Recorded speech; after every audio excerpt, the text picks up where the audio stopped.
గత 10 సంవత్సరాల కిందట సుంక్యాసుల ఆయకట్టు రైతులకు నీటి సమస్యను తీర్చడానికి 6 కోట్లతో ఏర్పాటు చేసిన పంపు స్కీమును అర్ధాంతరంగా ఆగిపోవడంతో రైతుల కష్టాలు వర్ణనాతీతంగా మారాయి. ఈ పంపు స్కీముపై 3 సార్లు టెండర్లు రీఓపెనింగ్ అయ్యి దానిని 8 కోట్లకు పెంచారు. అయినా కానీ రైతుల కష్టాలు తీరలేదు. తీరకపోగా ఇక్కడ పంపు స్కీమ్ కోసం ఏర్పాటు చేసిన పైపులు రైతులకు వ్యవసాయానికి తీవ్ర అడ్డంకిగా మారాయి. ఇప్పుడు ఈ పంపు స్కీము సమస్యను సుంక్యాసుల గ్రామస్తులు సుధాకర్ యాదవ్ దృష్టికి తీసుకురావడంతో మేము అధికారంలోకి వచ్చిన వెంటనే ఈ సమస్య తీర్చి రైతుల నీటి కష్టాలు తీరుతామని ఈ సభాముఖంగా తెలియజేశారు.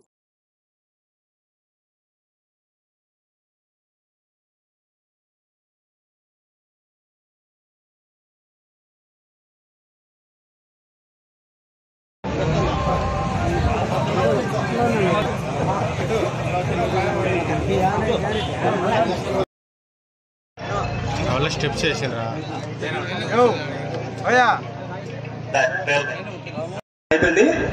అమర్ రామ్మోహన్ రెడ్డి, జగదీశ్వర్ రెడ్డి, గంగిరెడ్డి సుబ్బరెడ్డి, మురళి, చంద్రశేఖర్ రెడ్డి గజ్జల,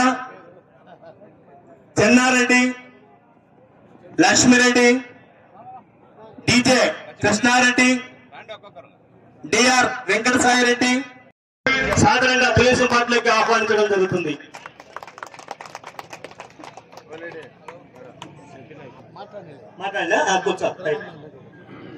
చెప్పాను అన్న, మా సుంకేశ్వరలో మెయిన్ సమస్య వచ్చేసి మల్లల్లో పంపింగ్ స్కీమ్ అనేది ఇంతకుముందు మా ఊరికి వచ్చిన మిగతా అంతా నాయకులంతా ప్రమాణం చేశారు, ఎన్నెన్నో రకాలుగా చెప్పారు, కానీ అది అయితే కంప్లీట్ చేయలేదు.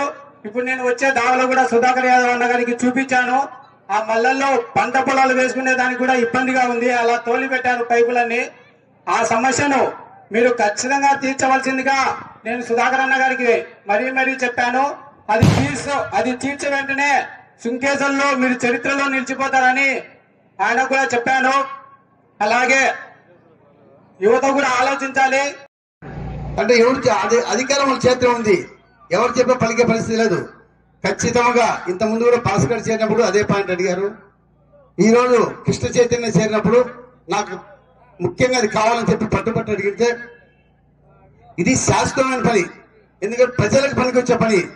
ఖచ్చితంగా 1 సంవత్సరం లోపలే ఖచ్చితంగా చేస్తా అని చెప్పి ఆ రోజు నేను మాట